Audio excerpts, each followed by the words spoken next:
Due to the graphic nature of this program, viewer discretion is advised.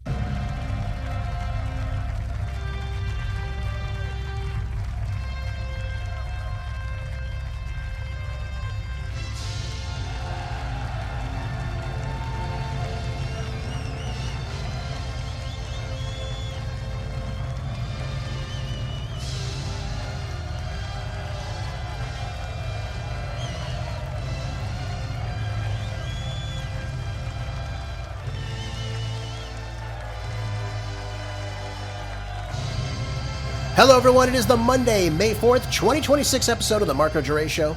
Thank you for tuning in to hear today's groundbreaking news right here in America and across the board, where the facts are facts and hard truths thrive. Let's begin the best hour of radio, informative, uncensored, unapologetic, and ready to go. We've got to talk about a lot of very pressing issues today, folks. Lots to delve into. Obviously, it's Monday. It's the start of our week. Let's get off on the right foot. We'll be talking about what's happening with Iran right now. Where do we stand in this? Is the war going to end? Is it going to continue on? Will we see relief in oil prices soon? And, of course, our pain at the pump. Will that go away soon? We'll be talking about what took place with Spirit Airlines as well.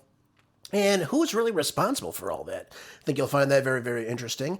And is Trump going to be taking on the Mexican drug cartels very soon? We'll have all that and more in today's program. You'll enjoy each and every one of these articles, so stick around for them. But first things first, we've got to talk about something very, very crucial.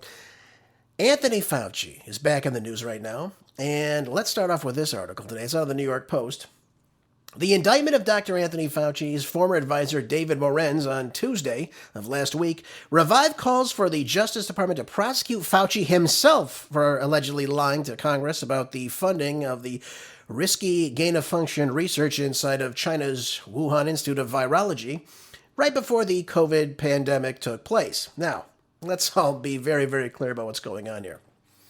They're going to indict Fauci's senior advisor, but not look at Anthony Fauci? Why would they not do this? Let's be very, very important. There is the statute of limitations ends for Fauci's legal deadline next Monday, May 11th. That way we can indict him for denying under oath that he funded the gain-of-function research. These experiments that took place where they would modify things like the bat coronavirus. And of course, it started in the same exact city where the pandemic took place. Very, very ironic. Don't you think so, folks? I think so. I think it's very, very interesting. We should look into this. Why wouldn't we? Now, Morenz, who's 78, was charged with 1 count of conspiracy, 2 counts of destruction, alteration, or falsification of records in a federal investigation, and 2 counts of concealment, removal, or mutilation of records relating to the origins of COVID-19, now facing up to 51 years in prison. So where does Anthony Fauci stand on all this? After all, Anthony Fauci was the one that relayed all this wonderful information to us. You got to wear a mask, then you got to, stay in the lockdowns further. Then it was get the COVID shot. Then it was wear 2 masks. Then it was stand 6 feet apart. I mean, it was changing constantly. Nobody knew what the hell was going on, but you knew to be afraid. And that's where Anthony Fauci came in. Never forget that Fauci himself is a bureaucrat. Everything's, well, he's just this wonderful scientific doctor. He's got to be a brilliant guy. I mean, he was been sitting in the NIH for what? 50 years almost? Oh, yeah, he's got to be a great guy. Got to be a great guy. No, this guy is a politician. Make no mistake about it. Anthony Fauci is a politician through and through. Doesn't matter that he heads the Allergies and Infectious Diseases Department of the NIH. Doesn't matter. This man destroyed the U.S. economy under President Trump's administration. Now, while we can look at President Trump, too, who went along with the 2 weeks to slow the spread, he should not have. Fauci should have been fired at the end of March after he said, well, we got to continue on with this. That should have been the red flag to say, this guy's done. We'll bring in somebody else. And, of course, we got the Dr. Scarf. What was his name? Burks? I don't even care. Then you had the guitar-playing Dr. Francis Collins, the head of the NIH. What happened to him? He's in disgrace right now. All these people should be looked at because they determined what exactly President Trump was going to be doing. And what a lot of these blue state governors did was they went with it all. Fauci ran roughshod, and these blue state governors said, oh, yeah, we'll shut down the economy. That sounds great. This will be great in an election year for President Trump, won't it? Now, why President Trump allowed this to take place, I'm sure I don't know. We could speculate on why he did this.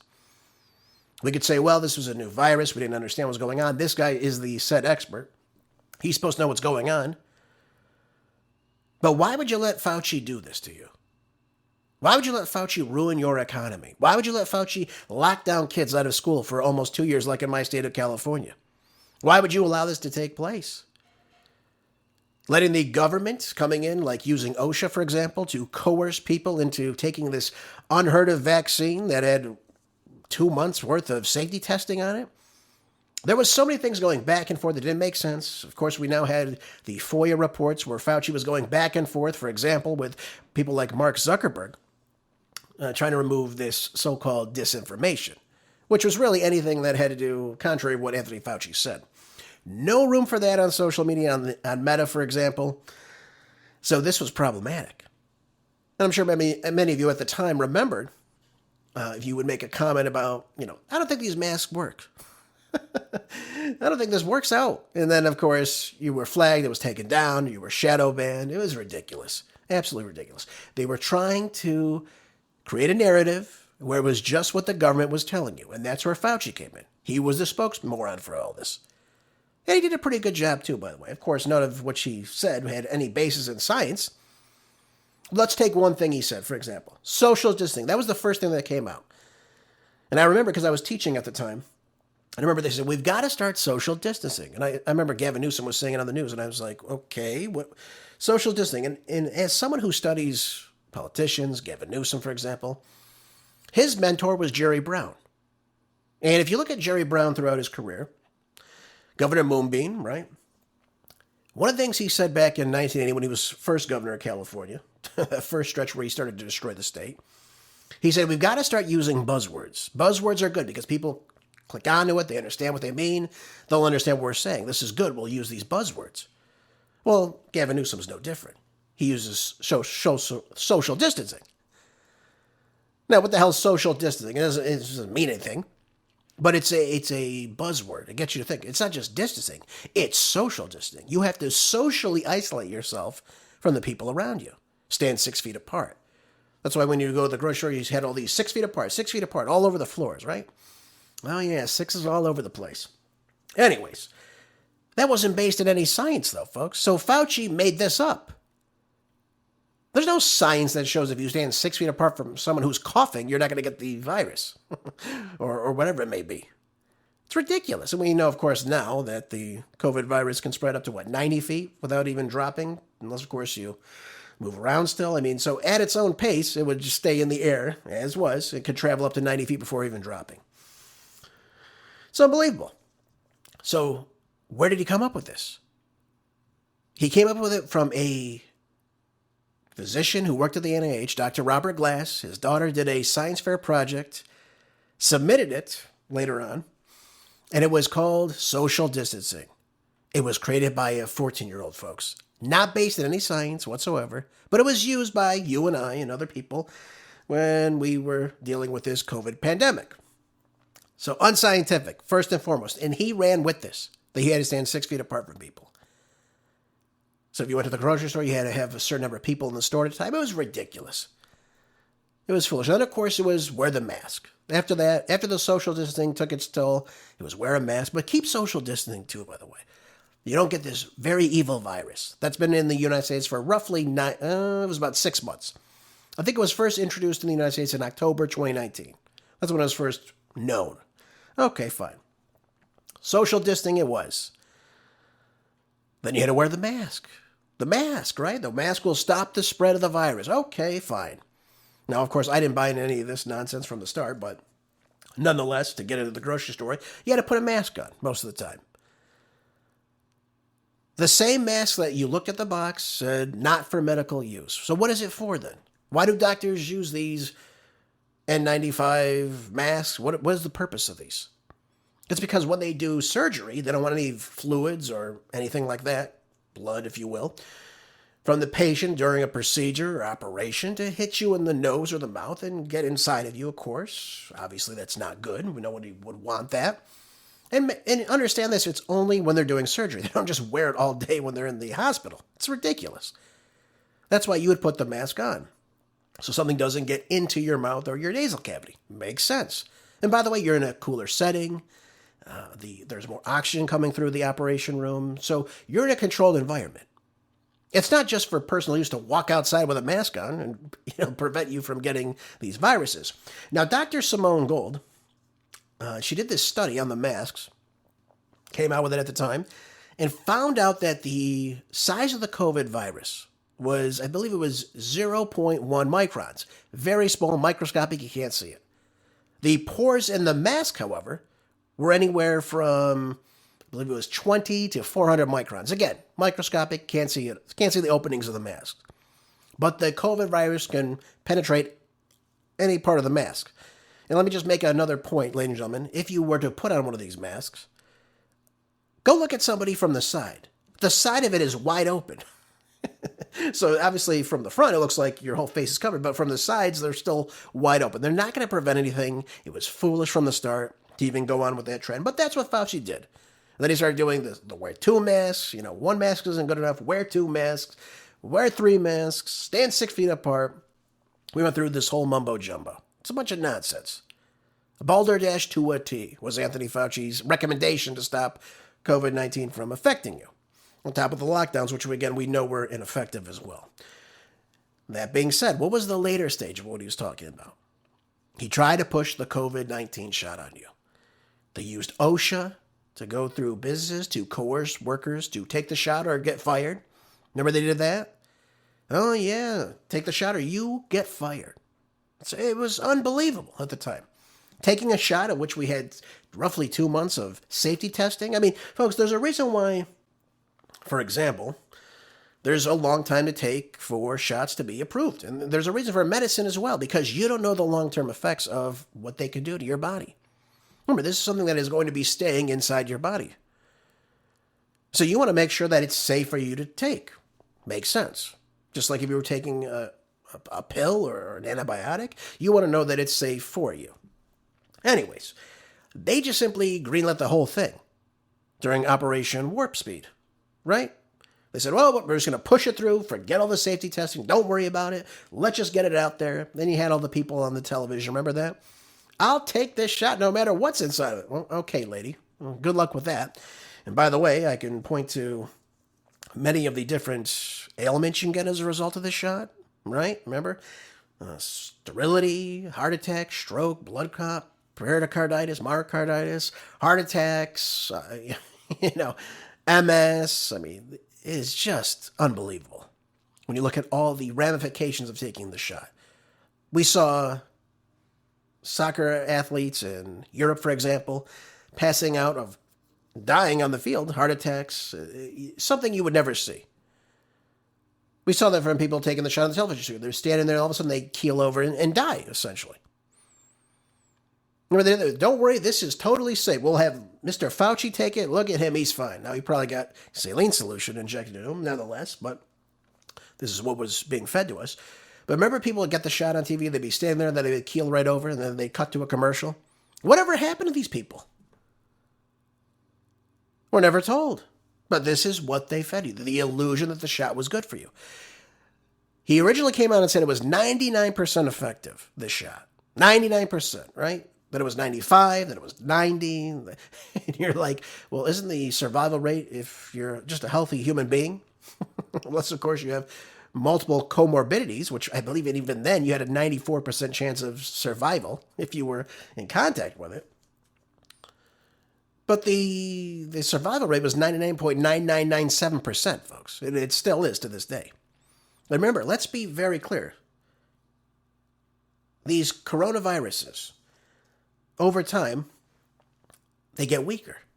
So every 6 to 9 months, roughly,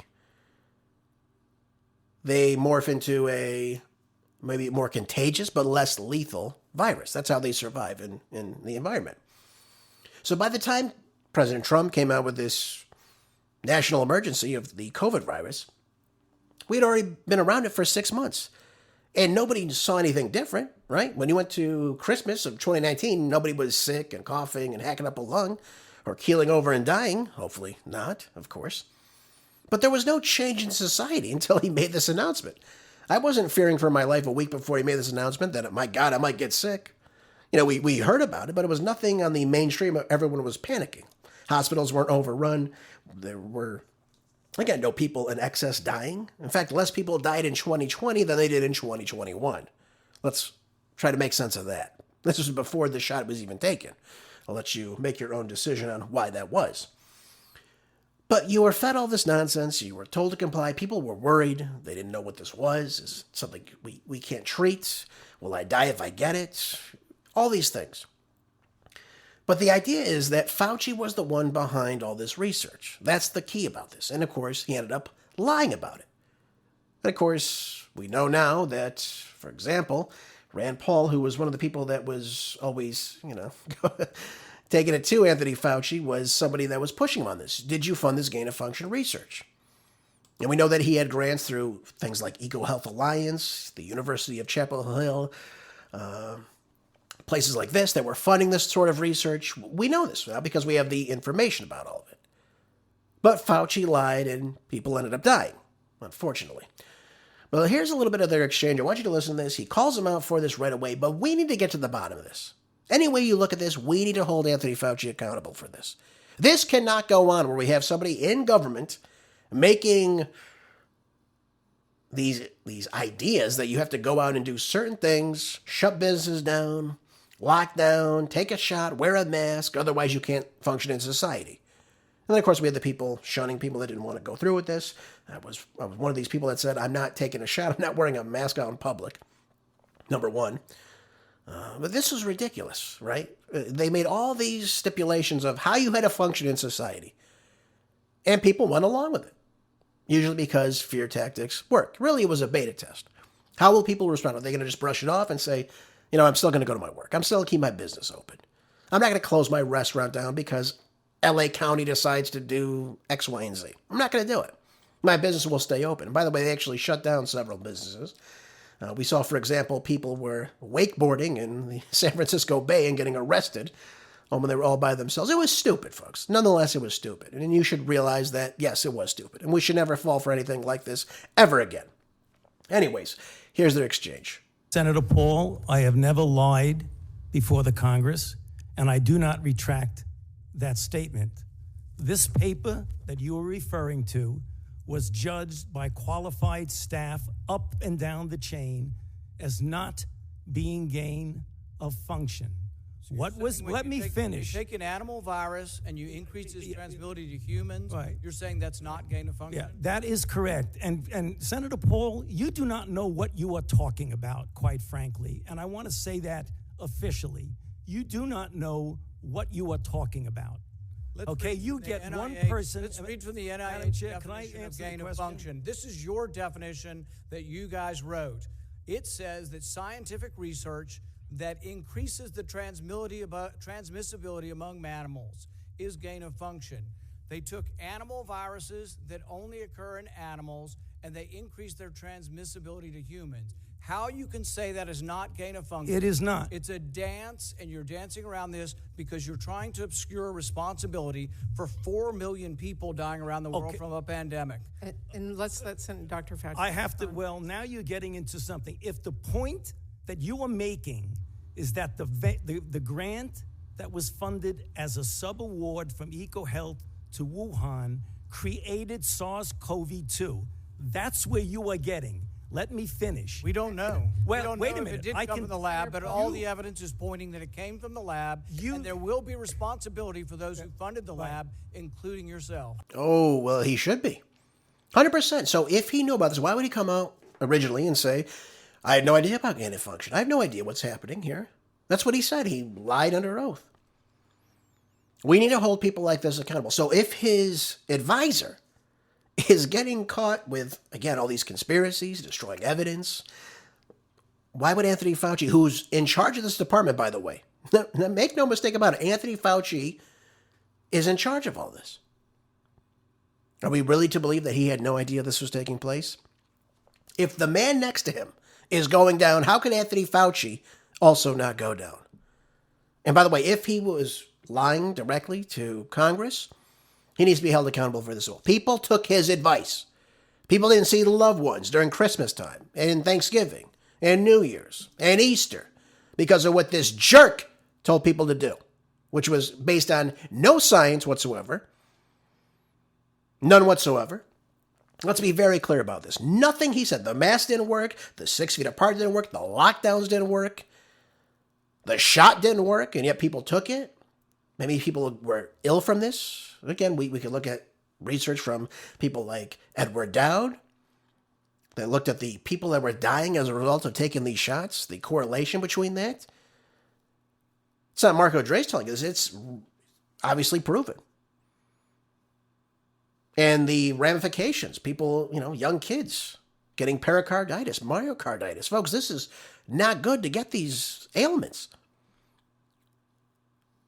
It shortens the life expectancy of these young children and adults that get these things. It's not something we should take lightly. Sterility? My goodness. We're seeing that the body now produces spike proteins, again, in these mRNA technology shots. We had no research looking into them. You see the spike proteins concentrating in the heart muscle. Again, that's what attributes to the pericarditis and the myocarditis and the heart attacks. We look at things like blood clots, for example, people are getting. We're looking at other things, sterility, but it's forming in the testes and the ovaries. This is having massive ramifications on people that took these shots in good faith. Well, we could claim ignorance, but people didn't know. People didn't know what was in these shots. I don't even know if they're still not under emergency use authorization, but that's how they pushed it to the American people. Get the shot, you'll be fine. Well, that's not necessarily true, folks. Not necessarily true. We don't even know the long-term effects of these so far. To know the long-term effects, you would have to know for about roughly 10 years that you could take a shot like this and nothing will happen to you. Well, we're not even at that point yet. I think it was first administered in 2021, if I'm not mistaken. But this is where we are, folks. We're not even 10 years out of this. We're roughly 5 years. And look where we are as of right now. Someone has to be held accountable for this. So to pretend that he's had no idea what was going on, I have no idea how he can make these claims when he was actively funding gain-of-function research, taking a bat coronavirus and seeing if it was more accessible to transmission to humans, and making it do so and see what it could do. That's really what gain-of-function is. I think Rand Paul laid it out pretty good. Now, Fauci doesn't like that, so of course he's trying to backpedal on this, saying it's not. But obviously it is. We were funding this sort of research, and look what took place. And of course, China's not going to fess up to it. Why would they announce that? They were putting it in facilities that were not secured. They had different types of levels for securities, and it was in like one of these low-level facilities, and it ended up getting out. I mean, you can't make this stuff up, folks. And by the way, let me just pose this to you. Why would Biden offer him this blanket pardon if Anthony Fauci did absolutely nothing wrong and they were very damn well sure that he acted in accordance with the law and he did not lie under oath? What else did Anthony Fauci know that we should know about? That's the big question here. We could say that Biden was so mentally diminished at the time that his auto pen pardon, per se, isn't effective. But why would he issue that to him in the first place? And against some other actors, too, as well. Why would he just go ahead and do this? Where would he come up with this? That's the big question. So we see people around Fauci going down, but I think we need to have the DOJ right now, especially, they've got a week to do this, to indict Anthony Fauci. At least let's see where the facts lie in this case. Let's see what happened. What did he know? What didn't he know? What did he invest in? What research? What research grants did he look at? And why was he telling the public to do certain things that were non-scientific? And I'll just let you know, too, if Fauci were to obviously be caught with this, be convicted, he could face up to 5 years in prison if convicted for lying to Congress. Possibly even conspiracy charges could carry another 5 years. And I believe Fauci is 85 years old now. Yep. So he would spend the rest of his life in prison, hopefully, if that were the case. So only time will tell. But I think we had to open up with this, folks. We should hold these people accountable. What he did to the economy, with these shutdowns, what he did to our health as a society, what he did to the psyche of young children, scaring them into wearing masks. Young babies wearing masks at daycare. They didn't even know what was going on. They're putting these stupid masks that you can't breathe out of. Getting things like bacterial pneumonia. other viruses because you're breathing in and out. What's coming out of your mouth is getting stuck on that mask. Well, your body, ladies and gentlemen, is supposed to exhale things. You're not supposed to be in your body. And that's getting on your mask. You're eating, you put the mask back on while you're supposed to chew. I mean, it's so stupid. But people are getting sick as a result of this. Kids didn't want to wear these masks. They want to breathe. They want to, especially if you're a young child and you're supposed to be in school learning how to speak and what have you. This has long-lasting effects thanks to Anthony Fauci. Make no mistake about it. And that's all I have to say on that. I'm so sick of this guy getting away with all this. He destroyed a perfectly good economy. And of course, Biden ran with it. The blue state governors ran with it. And it toppled lots of small business. And you saw a massive, massive wealth transfer during that time as well. It's sickening. So Walmart could stay open.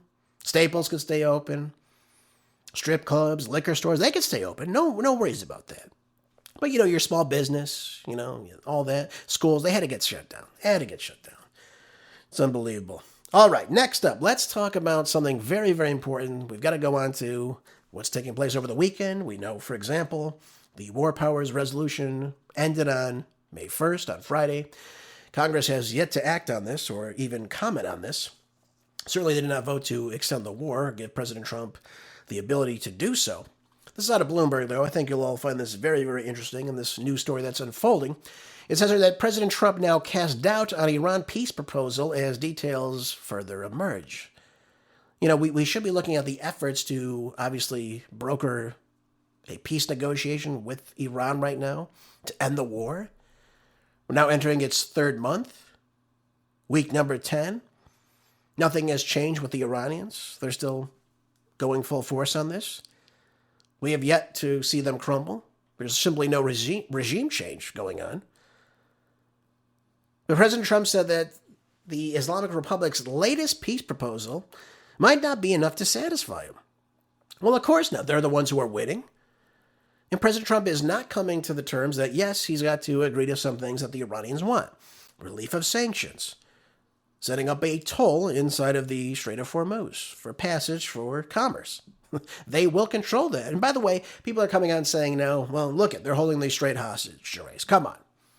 And I say to myself, well, not so fast. Not so fast. First of all, from your shoreline to 12 miles out is not international water anymore. That is controlled by you. Now, the Strait of Hormuz, ladies and gentlemen, I believe is 21. Some people say it's 23 miles. So roughly almost half of the Strait of Hormuz, if you go by even the highest figure of 23 miles, half of that strait is owned by the Iranians. They can control those waters. It's not out of their purview. It doesn't violate international law. The other half of it is Oman's because they connect to the other side of that strait. So if the Omanis come in and say, yes, let's control this strait together, we'll set up a toll, we'll collect the fees to go in and out, because it reflects on their own national interest. That's within their purview at this point. And they've said now, because of what took place, the bombing of the country, the destruction of their nation, that they're now going to control what comes in and out of that Strait of Hormuz. So you will have to coordinate with them. You will have to pay a fee in the Chinese yuan to the tune of $2 million for every vessel. That's going to be very, very beneficial to them. They will reap in many billions of dollars every single year. Now keep in mind, before this war began, none of that was happening. None of that was taking place. Now all of a sudden the Iranians have an upper hand now. Now they can control what comes in and out of the strait, because if you don't pay that fee, you're not getting through. That's just the way it's working. So look at the upper hand they have now. They are the ones holding these cards right now. And we know very, very well that they are very much in charge of what goes in and out of the strait right now. So Iran's proposition includes setting a 1-month deadline right now on talks for a deal to reopen the Strait of Hormuz and end both the U.S. naval blockade, which again is an act of war, and the fighting inside of Iran, of course, and inside of Lebanon as well. That's going to be on the table too. I told you this before. They're not going to let Lebanon just go away. They want to see that this fighting ends. So they don't want the illegal occupation of Israelis in southern Lebanon as well. This is their starter, by the way. Now, they're still going to enrich uranium. Don't think that they're not. That's simply not going to be the case. They're not going to hand over any enriched uranium they have already. That's a dream of President Trump's. It's never going to happen. But this is very problematic. This is why you saw Arachi going to Pakistan. That's why you saw him going to Oman, because he's got to work out what's taking place inside the Strait. And that's why he went to Russia, to St. Petersburg, to meet with President Putin. So he's meeting with very specific leaders to talk about the future of Iran's security. That's what it comes down to. So he's letting the Pakistanis know that these are their points. This is what they're going to obviously use. They're non-negotiable. They are the ones who are winning this conflict. We have not defeated the Iranians, folks. Despite what we hear from President Trump or Marco Rubio or Scott Bessent, whatever they're saying, they're teetering on the edge. Pretty soon they're going to break. They have no Navy. They have no airspace. They're no Air Force, nothing. They can't do anything. They're ready to fall. It's simply not true. They're not the ones rushing for a ceasefire, and they haven't from the start. It's always been the United States because we can't defeat them. And I'll just draw your attention to the fact that our ships are 500 miles away from the opening of the Strait of Hormuz for a reason, because they don't want to get hit with a lot of these ballistic missiles and these drones. And we'll talk about that momentarily, about what's taking place there as far as ramping up the escalation of the war. But take a listen to this. It said on Sunday, Iran said that it had received the U.S. response to its 14-point plan via Pakistan, which has been acting as the intermediary and is reviewing, according to Iranian television, which then cited Foreign Minister spokesperson Ismail Baghai, said that the report did not offer details about what the U.S. said. Now, Trump, speaking to reporters on Saturday, said that he had been briefed on the concept deal, but later cast doubts about whether it would be acceptable to him. He said that he would not rule out restarting strikes on the Iran targets if the rulers misbehave. So what does that mean, misbehave? So they don't just blindly open up the Strait of Hormuz and let the U.S. naval blockade function still? Does it mean if they keep charging this toll, they're misbehaving? That they continue to fund their proxies in the region, like Hamas and Hezbollah? That they will continue to strike Iran? So now he's going to be acting outside of the War Powers Act. So for me, the way I look at this, and I told you this before, if we start to send in ships to the region, for example, which leads me to segue into my next article that's very, very important that I want to review for you. Also on the New York Post here, it says here that Trump says the U.S. will now guide stranded ships out of the Strait of Hormuz to get on with their business. So here's the problem. How is the United States going to create a naval blockade with very few ships, by the way? They're not going to certainly bring in an aircraft carrier into the Persian Gulf. That would be ridiculous. But are they going to bring in these frigates into the region and try to, I guess, keep air coverage over them and then try to carry them across the Strait of Hormuz unscathed? I don't know what the plan would be. How would we get these ships through? We certainly haven't demined also. So when now we risk getting hit with mines, we risk getting hit with drones, certainly we'd be in great range of their missiles. So I don't know how we would get through this. I really don't know. And by the way, how would we allow, for example, any of these nations, would Lloyd's of London now allow their ships to traverse the strait? I don't think so. I really don't believe that to be the case, by the way. The IRGC, by the way, has made it very, very clear, telling any vessels that are getting close to the Strait of Hormuz to head south, for example. There were some ships that were coming upon the strait near the coast of, I believe it was UAE, and they were telling the ships to head straight back down towards Dubai. So they're certainly using surveillance and probably satellite used by the Chinese and the Russians to figure out who's getting close to that strait, and they're communicating with those ships to come back. CENTCOM responded in kind, though, saying that any actions will be met with force afterwards. But I want to make something very clear, too. We need to understand what's going on here. Since the blockade's inception on April 15th, at least 150 ships have, to date, transited the strait.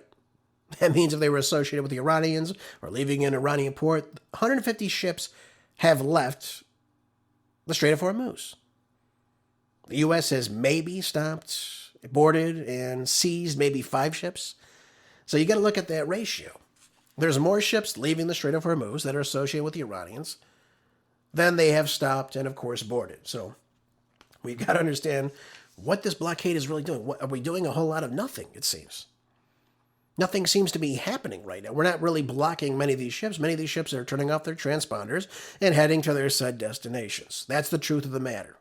I don't make these things up. This is what the truth is. Now, whether the U.S. announces that or not is up to them. But this is where we are right now. So Trump could talk a big game. The CENTCOM could say many things. But if the ships are still going through, are we really even creating a functioning, effective naval blockade? It doesn't seem like we are, despite having it. President Trump was asked, again, what his stance was on the Iranian plan. This is what he said. No, I haven't. I'm looking at it up here. Yeah, I'll let you know about it later, but... Last night you said we might be better off not making a deal with Iran. Well, I wouldn't have to. I didn't say that. I said that if we left right now, it would take them 20 years to rebuild. But we're not leaving right now. We're going to do it so nobody has to go back in 2 years or 5 years. So that sounds to me, we've got to do it right now before someone has to go back in 2 years, 5 years, 10 years. It shows me that we're getting ready to ramp up this war. Now, what would be the catalyst for that? What would help get President Trump to, again, issue more strikes? If we sent a ship into the Persian Gulf, for example, and they were struck, wouldn't we consider that an act of war if one of our ships, our warships, for example, were hit or sunk or a loss of life occurred? That would be problematic, of course, and obviously that would give him weight to say, no, we still got to attack. The Iranians have now attacked our ships. This is an act of war on their behalf. The war has to resume.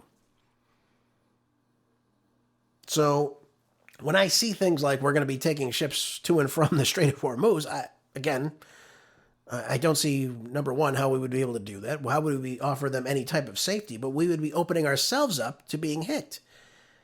And by the way, before our program began a couple hours ago, I saw that the Iranians have posted footage of them using a torpedo to strike a U.S. ship. Now, I don't know if it was a cargo ship. I don't know if it was a warship, but it was them showing footage of a torpedo striking a U.S. vessel, is what it said. So will we use that as an act of war if it is true? Only time will tell. So I'm getting worried about this, folks. I really am. I'm worried about what's taking place. I'm fearful that this war continues on and obviously gets more and more out of control. We'll have the economic ramifications of this, which are starting to become a realization. All the ships that had left prior to February 28th have reached their destinations now. So everything that was out is out. So now the realization, the reality, that 20% of the oil supply, the liquefied natural gas, is no longer there. It's simply not in circulation anymore. We've got to come to that realization. So now the markets have got to respond to that. So I think we're just seeing the start of all this. Obviously, we're seeing the elevated gas prices, the oil prices, the liquefied natural gas prices, the lack of fertilizer, which 35% of the world's fertilizer comes out of the Persian Gulf. That's no longer there. We're upon crop season right now in production. Urea, sulfuric acid. I mean, lots of things come out of this region, folks. Helium, for example. And they're no longer coming out. So this is, again, very, very troubling from an economic standpoint, but also from a war standpoint. If they are striking our ships, and by the way, Project Freedom, which is what this is called, by the way, which is said to begin today, we're told that 2 U.S. cargo ships have crossed the Strait of Hormuz, what the military has said. I haven't seen any confirmation from the Iranians that has taken place. But news of the safe passage follows Iran's claims that it struck a U.S. naval ship with 2 missiles. Again, I don't know which ship this is. We don't know if there's loss of life. Only time will tell. Central Command denied the reporting and has then maintained that the military vessels remain free from attacks and have been successful in enforcing the naval blockade inside the strait. Again, I ask you, if 150 ships have traversed, how effective is this naval blockade? How will these ships then prevent further traffic of Iranian vessels leaving their ports or Iranian flagged ships? How will they help go into the Strait and maintain this blockade moving forward? Again, I don't see how effective we would be at that. We just don't have the ships to do it, folks. If they send out 10 ships at a time, do we have the vessels that can stop, board, and seize these ships and then take them to a nearby port of our own? I don't see how we would be able to do that. I really don't. So, again, I'm very fearful of all this. If the United States, again, tries to open up the strait and put vessels into the Persian Gulf, Iran, with the drones and the ballistic missiles, can easily, potentially sink them. Then I think we'd be in an all-out war, and we could even possibly even see the United States declare war if it does come to that. But again, I'm very fearful about this. I really am, because we're now getting word from the Iranians, the head of the parliament of the National Security Commission, Ibrahim Azizi, saying that any American interference in the new maritime regime of the Strait of Hormuz will be considered a violation of this ceasefire. So does that mean they can continue to strike our ships should they get close? That's what I'm fearful of, or any other vessels of any kind. So only time will tell, folks, how this war continues to escalate. But by Trump's rhetoric, when I listen to people like Scott Besson, for example, everything they're indicating is that, the Iranians are defeated. We'll do what we want to do. We'll continue with the sanctions, if you will. And the war will continue on if we need it to. If we need to hit them now, so 2 years from now, 3 years from now, 5 years from now, 10 years from now, we don't have to do it again. And what are we going to hit? What are we going to hit? More military bases? Are we going to hit civilian infrastructure, energy infrastructure, which would be war crimes, by the way? I don't see what hand we have to play next. We've hit all their military installations. Anyways, here was Scott Besson on Fox News this morning. Take a listen. I think the Iranians are starting to believe their own propaganda. And just to be clear, the leadership is they hunkered down in bunkers all over the country. And I don't think they know what's going on. But what is going on is that they're reduced. Their navy is not a navy anymore. It's a band of pirates. They are trying to cut off international freedom of navigation through the Strait of Hormuz, and the U.S. is opening that up. This is a humanitarian effort. Let's pause for a minute. I'm going to keep playing him in just a second. He makes several accusations. First of all, the Iranians are just hunkered down in bunkers. They're afraid. They don't know what to do. Again, we know Arachi has obviously traveled to Oman, Pakistan, to Russia. They're not just hunkered down. Okay, they're not just fearful of the United States and what we could do. Let's make sure that's very, very clear. But the second thing is that they're engaged in piracy. Really, what ships have the Iranians taken and seized on their own behalf? They haven't. We've done that. We've done it in the Caribbean. We've done it now. We know of at least 5 ships we've done that with, where the Marines have boarded and taken the ship and seized it. So I don't know what he's talking about here. Then he goes on to say their navy's depleted. Well, if their navy's depleted, again, let me ask this question out loud. If the navy is depleted, if the navy is null and void, then how are they keeping the Strait of Hormuz closed, Mr. Besson? How are they acting as pirates and seizing these ships if they have no navy? Doesn't make a lot of sense, does it, folks? Let's let him continue. I can tell you, 2 weeks ago was IMF World Bank Week in Washington, and I had numerous countries come up to me, some of the poorest, some of the most vulnerable, and ask us to do this because it's not only energy that's in there, it's fertilizer, it's food transport, it's LPG for the more than the billion plus people in India use to cook. So we are saying the Iranians do not have control of the strait. We have absolute control of the strait. We have blockaded the ships going into or out of Iranian ports. Their economy is in free fall, and everyone says they have the high tolerance for pain. Well, their soldiers will not have a high tolerance for not getting paid. Okay, so again, he's saying that essentially we have control of the Strait of Hormuz, folks. That's what he's declaring right there. I don't see it. The Iranians certainly don't believe that. If they are striking a U.S. ship, which the United States has denied. How are they doing that if they have no Navy? How are they doing that if they have no control of the Strait of Hormuz? And if the strait is open, why aren't we seeing, obviously, many different countries, the UK, the European countries, the ships that have been in there, why aren't they traversing?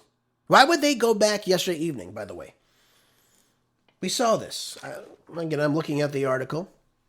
It says, tanker hit by unknown projectiles yesterday evening, Sunday evening, in Persian Gulf north of Fujairah in the UAE. Yep. Several ships turning around, going back towards Dubai that were associated with their oil tankers. Why would they do that if the Iranians have no control? If they're not active, if they're not active in the region, then essentially he's saying that the Strait of Hormuz is open. Then why is the war going on? Seems like everything's over with, right? So why are we making demands to the Iranians that they open up the Strait of Hormuz when the Strait of Hormuz is opened up? Makes no sense, folks. It's totally illogical. How are they seizing ships if they have no Navy? I don't know. Maybe Scott Bessent. I don't know. Doesn't seem to make a whole lot of sense to me. And by the way, their economy is on the edge. Again, we can talk about the world economies. But that's not causing them to capitulate. I think we all can agree on that. But what's taking place economically for European countries, the Asian markets, they're in dire straits right now. And by the way, so are many of the Gulf Arab states. So I don't doubt that people came up to them and said, listen, you need to do something. Now, they're in lots of trouble. It's about to get very, very hot inside the Persian Gulf. It becomes unbearably hot. So the UAE is going to be struggling. Kuwait, Bahrain, Qatar, Saudi Arabia. They're in lots of trouble if they cannot continue with their commerce, if they can't keep oil production moving. It's going to be very, very awful to live there, and lots of people are going to be fleeing these countries too, by the way. Again, if they can't produce any type of income, obviously their oil refineries are not producing oil, it's going to be an unbearable summer for them. And you'll see lots and lots of people flee. By the way, lots of these countries too, by the way. If you look at the UAE, if you look at Qatar, Bahrain, a lot of these countries don't even have people of that nation that consider themselves Qataris, for example. A lot of these people are foreigners that live in these countries. They're going to start fleeing. There's no reason for them to live there. Dubai itself is in lots of trouble too, economically as well. Every day that their airports are closed, they lose about $500 million a day. It's a lot of money, and it's adding up. So understand, it's going to get hot soon. People are not going to stay there if they don't have the resources to turn on the air conditioner. They don't have the resources to bring in food and water. If their desalination plants are null and void, people are going to have to start leaving because they cannot live there. They cannot sustain life. And the Iranians have taken advantage of striking these areas, again, closing down the Strait of Hormuz. That's the reality that's starting to really, really set in, folks. Again, I told you this before. We'll see exactly what happens. If there's a mass exodus out of the Gulf Arab states, if there's an exodus out of Israel, for example, what will the Houthi rebels in Yemen do? Will they close down the Red Sea? I mean, there's so many different things that could take place here, by the way. And by the way, just so Scott Bessent knows, I said this on the show last week. I'll say it again, too, for anyone that's new that's listening in. The Iranians have a railway they can use. It goes through Pakistan and go into China that way. They can ship oil that way if they need to, if they don't need to bring in their oil tankers. So they don't have to do all this. They don't have to ship everything by sea. They can ship it by way of their freight. And they can do it. That might cost more, but they can ship to Pakistan still. They can still get things to China. So it's not unheard of. They can go north through the Caspian Sea to Russia. They can ship that way. It's not a problem for them. They have many different routes of transportation. The Silk Road, if you will. All these other countries do not have that. They can't traverse that. So I find it very interesting that Scott Bessent's making these claims. Well, their economy is this, their economy is that. They're just begging us for a ceasefire. Okay, Scott, we'll see. The Associated Press and other very important news and other developments 7 countries in the OPEC Plus grouping of the oil-producing countries, including Saudi Arabia and Russia, say they've decided to a modest increase in production starting in June as part of a commitment to market stability. Now, why would they be doing this? Well, because we have 20% of the global oil supply that's on lockdown. They're not producing. They can't get their oil out because they're not cooperating with the Iranians, which further tells us if OPEC is coming in and saying, you got to start doing this. If the International Energy Agency is saying, hey, you got to start doing this now. You got to start producing more. That's telling us that, yes, the Strait is shut down. Yes, these countries have been offline for some time. Yes, they're not producing as much. And yes, they're not shipping that out. Otherwise, this wouldn't be taking place. The commitment from 7 countries, also including Algeria, Iraq, Kazakhstan, Kuwait, and Oman, to raise production by 188,000 barrels per day comes after a virtual meeting that was held on Sunday. Now, the move is mostly symbolic because it comes as Iran blocks the Strait of Hormuz. Did Scott Bessent not get the memo? Well, maybe Scott Bessent is up in the clouds somewhere. I don't know. Who knows? But they blocked the Strait of Hormuz at the mouth of the Persian Gulf, where about a fifth of the world's trade in oil and natural gas typically passes, in the midst of the U.S.-Israeli war.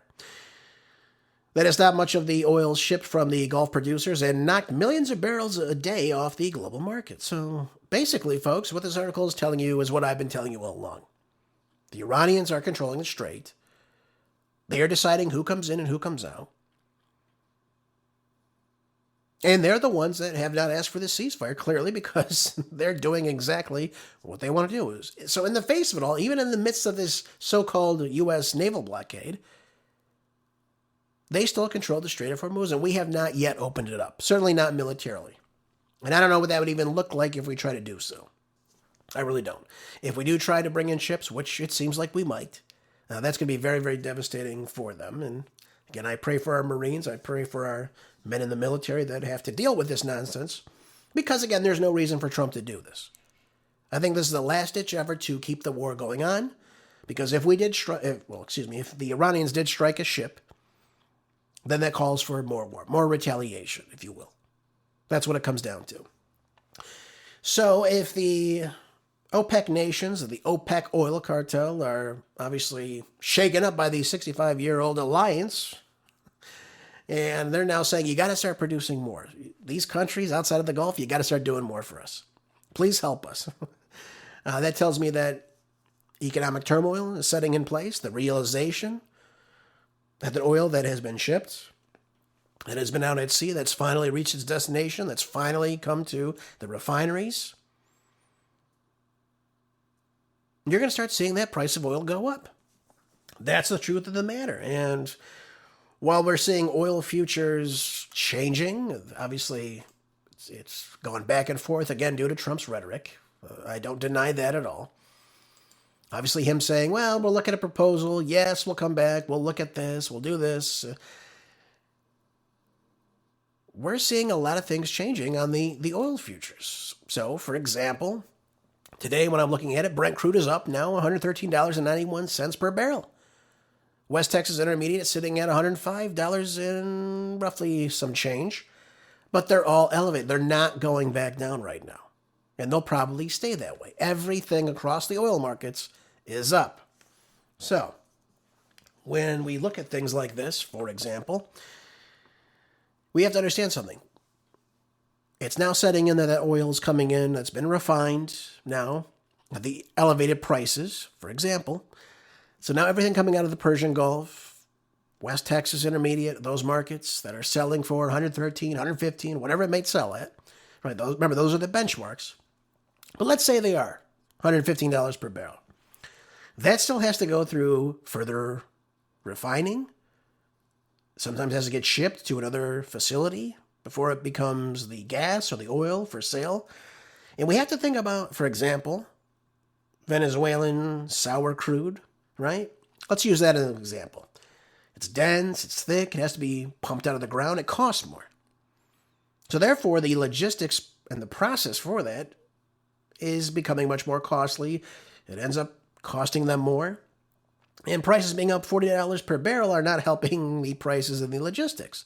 So that oil refinery, when it comes to, usually it's on the coast of a country. We see that's where lots of ours are, where they're going. It's going to cost a lot more, though, if you're shipping it inland, and it's going to cost them a lot more when it gets to that location. So now they're paying $40 more on average. Their fees at the refinery have to cost more as well. So it's a trickle effect, folks, is what I'm trying to tell you. And the prices up now are the prices that are staying up. Everything now is elevated. So that $68 per barrel oil that maybe reached a month ago, a couple weeks ago, to its destination, now it's costing $113. Now it's costing $105. Now it's costing $125. Whatever it may be. Everything is starting to cost much, much more. And even 55% of Republicans now are blaming President Trump now for the higher gas price. So the realization is setting in. It's not waning at any cost. It is going up, and it's going to cost more to produce that, and that's why we see that in the pumps now. You see that there. They're even making stickers now. Remember the ones we saw during the pandemic? The Biden was next to the price of the gas. And it was saying, I did that. Look what I did. Now they're doing that for President Trump. It's out of control. It's out of control. And it's going to go up. We're still not there yet, folks. Don't think it's over yet. It's going to start going up more. So I wanted to tell you all that. Again, if OPEC is starting to say, listen, you got to start upping your production. That means, they're starting to realize we don't have this 20% of the oil supply. A lot of this oil is offline. We've got to start doing more to produce more because we got to keep up with the demand that is not being met because the supply is simply just not there. And by the way, just to talk about another topic that's very, very noteworthy today, this is from Paul Craig Roberts. He brings up a very great point.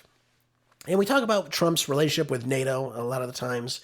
He's thinking about removing lots of troops from the region to the tune of at least 5,000. He said that he wants to do that. He's not happy with the way Mertz has characterized the war and its irresponsibility, which I say all the time because it's true. So now he's taking out on his NATO allies, removing troops from Spain, from Italy, for example, that have said, listen, we're not doing this. We know he's not happy with the UK. But look what he did. Last Friday, President Trump announced an increase in a tariff from 15 to 25% on cars and trucks from the EU, thus breaking the agreement he made last July with European Commissioner President Ursula von der Leyen. And now I thought we were done with these tariffs. I thought we were done raising them. I thought we were just going to put the 15% tariff on now, which, again, I don't even know how he's doing because he hasn't gone through Congress as he's supposed to. But Trump's excuse is that the EU is not complying with the July agreement. And he's offered evidence. If he hasn't, he hasn't shown us any. But he's now using the tariffs to force concessions on non-related issues as punishments. Now, perhaps the tariff increase is a punishment for the EU members for refusing their airspace, for example, for Trump's war on Iran, and for Europe's lack of help in opening up the Strait of Hormuz, which he beckoned everyone to come do, which they denied. As if Europe could really do anything about it. I don't think they really could have either. They would have risked their ships getting hit. They would have risked anything like that. And they're not going to do that because obviously Trump didn't consult with them. But now let's look at the bigger picture now. Trump's now going to be putting more tariffs on goods coming in from the EU. Now, perhaps his intent is to steal more jobs from places like Germany and bring them to the United States. After all, that's what a tariff usually does when they're in great excess. And we're looking at a 25% tariff on cars made in Germany like BMW, Mercedes, Porsche. That'll put the price out of reach of many people who are addicted to these expensive cars. And as a result, the U.S. market is a large one for these manufacturers. They would be tempted, perhaps, to put their production in, say, the United States to avoid this massive tariff. So in other words, they would still own the German capital that is created from these cars, but they would produce them inside the United States and for the U.S. market. So in other words, they're substituting U.S. labor for German labor. And they would put the Germans out of business that work at that said factory, for example. They would just transfer it over here, that production line. Just as, for instance, the U.S. production in China for the U.S. markets eliminates the U.S. jobs. Remember NAFTA? and obviously outsourcing to China. And of course, you're increasing Chinese employment and the U.S. trade deficit as a result of that. So, what is Trump doing? Why is he doing this? Doesn't make any sense. Doesn't make any sense to me. Why would he do these things? He's trying to punish these countries, and it looks like he's doing a very good job of doing it. That's the end result of all this. Now, will that definitely happen? I don't know. It could happen. Would it happen? Could. We've seen it happen in the past. Again, the reference to China is all you need to look at. Isn't that amazing? So instead of bringing jobs back that are American jobs, now he's looking at bringing in German jobs, taking them out of it. It's amazing because obviously Germany is in a recession and they need to have that source of income. So who makes out in the end? The German car manufacturers do, because we still buy the product. Folks, thanks again for being here today. I'm sorry we didn't get to all of our articles. I'll save them for tomorrow, though, so stick around for that. Have a great rest of the day. I'll see you back here tomorrow for more groundbreaking news on the next Marco Dre Show. Until then, be good, stay busy, and God bless.